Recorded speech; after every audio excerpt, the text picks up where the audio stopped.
엄마가 힘을 쓰시라고 했더니 싸움이 계속 나는 경우가 있어요. 선생님이, 원장님이 생각하시고 롱런의 비결은 뭘까요? 내가 이걸 시작하기 잘했다. 지금은 김나연으로서 재밌게 잘 살고 있어요. 대학을 가는 건 이제 중학교 이후에 자기의 몫이지만 초등은 엄마가 잡히면 핸들링이 될 시기잖아요. 핸들링이 될 때 시켜줘야 되는 과목들이 있어요. 맞아요. 그게 그 중에 하나가 전 사고력 수학이라고 네. 생각해요. 예. 어떤 아이가 7살, 8살에 문제를 보자마자 하고 열심히 풀고 있겠어요. 아우, 자, 보고 절대 몰라! 이러고 지나가요. 음. 하지만 그 몰라 할 때 아니야, 해봐, 할 수 있어. 우리 한 번만 더 읽어볼까 하는 거는 사실 이제 선생님하고 엄마가 할 수 있는 역할이에요. 맞아요. 근데 저희 학생들이 집에서, 가정에서 이제 숙제를 할 때는 사실 어머님들 힘이 너무 커요. 어머님들께서 그래도 한 번만 더 읽어볼까? 이 말을 해주시는 분들의 자녀는 그래도 아이가 조금씩이라도 해요.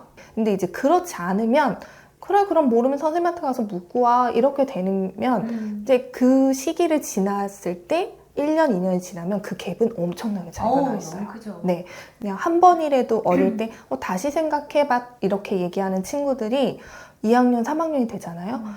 선생님 알려주지 마세요. 저 해볼 거예요. 이렇게 말을 해요. 맞아요. 네, 그 과정이 되게 중요하고요. 그리고 이제 자칫 잘못하면 엄마가 힘을 쓰시라고 했더니 싸움이 계속 나는 경우가 있어요. 맞아요. 그래서 그럴 경우에는 믿을 만한 선생님께 맡겨서 사실은 뭐 내 아이는 힘들지만 선생님들 입장에서는 다른 남의 아이이기 때문에 네. 조금 더 객관적으로 조금 더 이성적으로 얘기할 수가 있잖아요. 남의 애한테 막 소리 지르고 이러진 않으니까. 저도 교구 수업은 저희 아이를 다른 선생님께 맡겼어요. 네, 맞아요. 집에 다 있는데요. 아이가 제가 이제 엄마랑 해볼까 하고 딱 꺼내는 순간 아니야 그냥 내가 해볼게 그러니까 왠지 제가 꺼내면 본인이 혼자서 생각해서 했으면 그 10분이면 풀 거를 이 교구로 제가 막 열심히 하는 순간 1시간이 될 것 같은 거죠. 그쵸. 눈치가 빨라서요.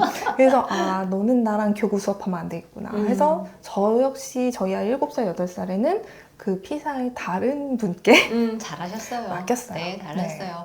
내 아이는 돈 쓰는 게 맞고요. 그리고 다른 아이들을 잘 가르치는 게 저는 맞는 것 같아요. 제가 지금 이력을 보니까 되게 지도자 전문가세요. 지도자가 몇 개야? 창의 교구 수학 지도자, 초등 교과 수학 지도자, 파닉스 지도자, 중등 교과 수학 지도자 이거 다 따신 거잖아요. 이런 게 좀 도움이 되나요? 공부방 운영에? 우선은 전공자가 아니잖아요. 저는 통합공학과를 그래도 나왔고 이공계인데. 그런데 이게 내가 문제를 잘 푸는 거와 티칭하는 거는 달라요. 맞다. 맞아요. 그러니까 맞아. 나는 티칭 공부를 한 거예요. 네, 그러니까 수학 문제를 못 풀어서 지도자 수업을 듣거나 모든 선생님 다 그러실 거예요. 그것보다 이런 부분은 어떻게 티칭하면 아이들을 잘 이해시킬까? 이런 부분을 공부한 거죠. 네, 그래서 티칭에 관련된 공부를 한 건데 그걸로 인해서 다양한 티칭을 학습하게 됐어요. 그래서 사실 저희 아이가 아기 때 1, 2, 3, 4, 5, 6, 7, 8, 90을 세는데요. 다 셌어요. 그러면 하나, 둘, 셋 해볼까? 이제 하나, 둘, 셋, 넷, 다, 일곱, 아홉, 열 이러는 거예요. 왜 여덟이 어디 갔어? 맞다. 그걸 다시 또 하는데 여덟을 또 빼먹는 거예요. 왜 그러지? 이런 생각을 했어요. 근데 흔하더라고요. 그런 아이들이요. 네. 그리고 뭐 3을 거꾸로 쓴다거나 5를 거꾸로 쓴다거나 너무 흔한 일이에요. 근데 엄마 입장에서는 내 애만 왜 이상해 이러지? 보여요. 바보 왜냐면, 아니야? 맞아요. 내 아이만 보이니까요. 음. 근데 선생님 입장에서는 그 나이 때 다 그런 거예요. 네. 그래서 그런 것들을 어떻게 티칭하면 아이가 빠르게 그거를 좀 받아들일까? 쉽게 받아들일까? 이런 걸 공부했다고 보시면 될 것 같아요. 네. 그러니까 이게 우리가 옛날 말인가? 틀리지 않은 게 약은 약사에게 뭐 이런 말 네. 있잖아요. 그러니까 이런 교육은 선생님에게 맡기는 게 전문적인 네. 선생님께 맡기는 게 가장 좋은 것 같아요.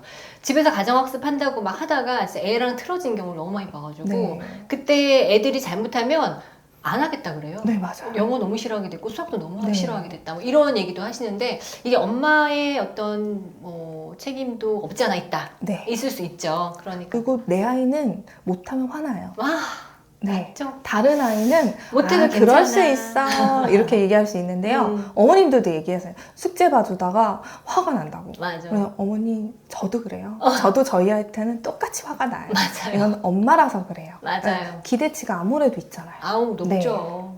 어릴 땐 다 서울대 갈 것 같잖아요. 그렇죠. 뒤집기만 해도 뭐 남들보다 하루 더 빨리 했다 우리의 천재야. 천재야. 이런 거.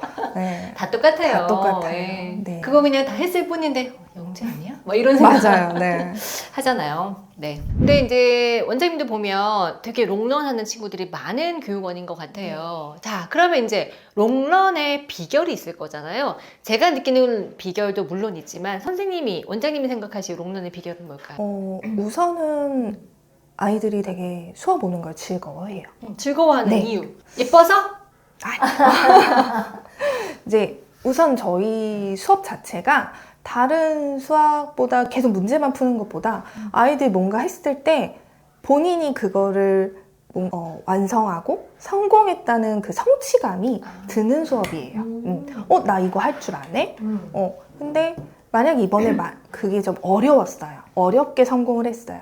그렇다면 그 다음에 이거보다 다음 난이도를 할 때 자기도 모르게 그때부터 훨씬 더 쉽게 수월하게 할 때가 있어요. 그러면 거기서 오는 성취감들이 있어요. 그러면 그 성취감을 느낄 때 저도 이제 일부러 옆에서 한몫하죠.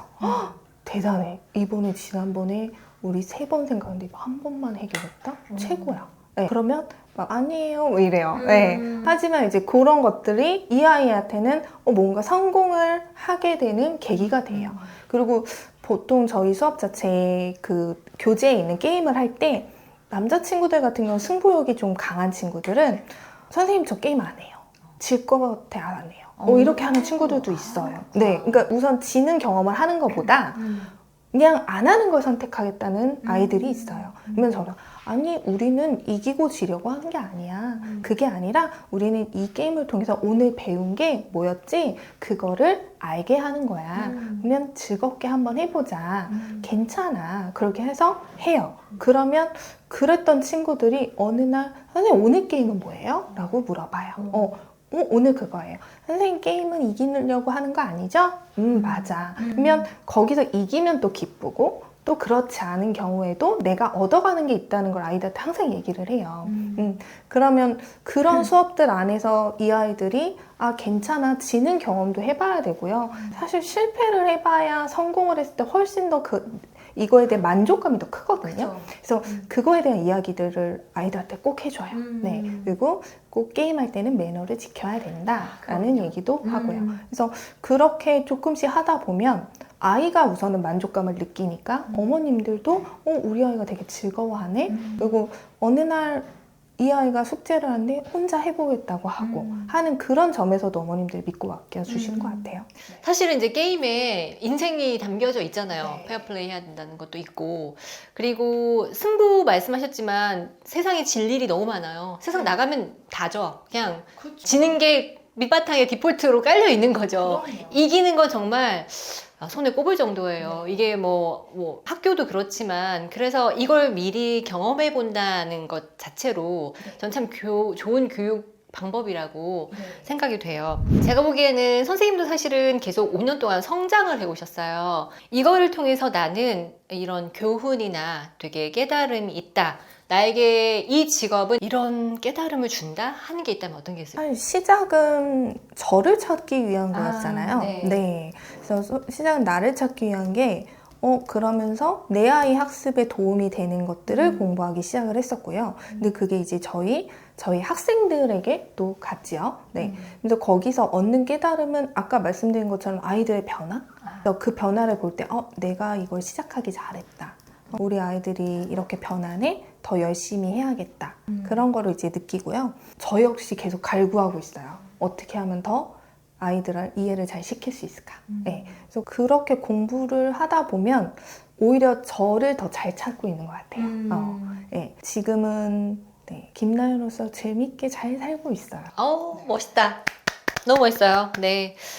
아까 나를 찾기 위해서 이제 일을 시작하셨다고 하셨는데, 사실 이제 여성이라면 결혼 후에, 경단 후에, 아이 출산 후에 한 번씩 우울감은 다 찾아오잖아요. 네. 그때 이제 본인을 잘 찾는 일을 시작하신 것 같고, 그런 의미에서 저는 이 일이 참 좋다고 생각을 해서 이제 인터뷰 요청을 드린 거고, 그리고 공부를 계속 해야 된다는 게 진짜 핵심인 것 같아요. 이제는 계속 앞으로의 자기 개발을 해야 되는 거죠. 어떠한 형태로든 어떤 맞아요. 방법으로든. 앞으로 이제 공부방을 운영하시면서 계획이나 목표 이런 거 있으시다면 어떤 게 있을까요? 계획은 지금처럼 아이들이랑 수업을 잘 하고 우리 아이들이 앞으로 지금 열심히 해서 저는 목표는 그거예요. 스스로 문제를 생각해서 푸는 아이를 만들자.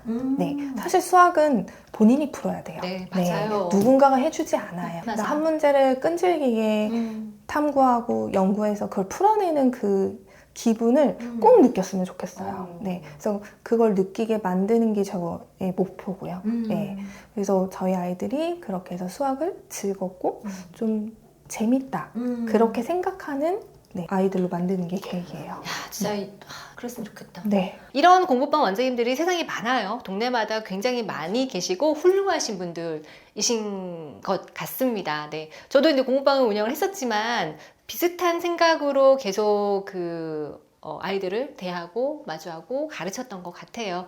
이게 공부방의 장점은 엄마 같은 마음이라는 거죠. 네, 그게 맞아요. 굉장히 집 전체에 녹여져 있고 내 아이 보듯이 우리 그 친구들을 더 다정하게 볼 수 있다는 것. 네. 그래서 이제 공부방을 운영해 보고 싶으신 분들은 잘 영상 참고하시고 해보시면 좋을 것 같고요. 수익은 남편보다 좋으시죠? 아니에요. 남편이 더 벌어요. 아 진짜 남편 엄청 많이 보시나 봐요. 아니에요. 오늘 알고 잡수 여기서 마치도록 하겠습니다. 잘 시청하셨다면 좋아요와 구독 네 부탁드립니다. 여러분 안녕히 계세요. 안녕히 계세요.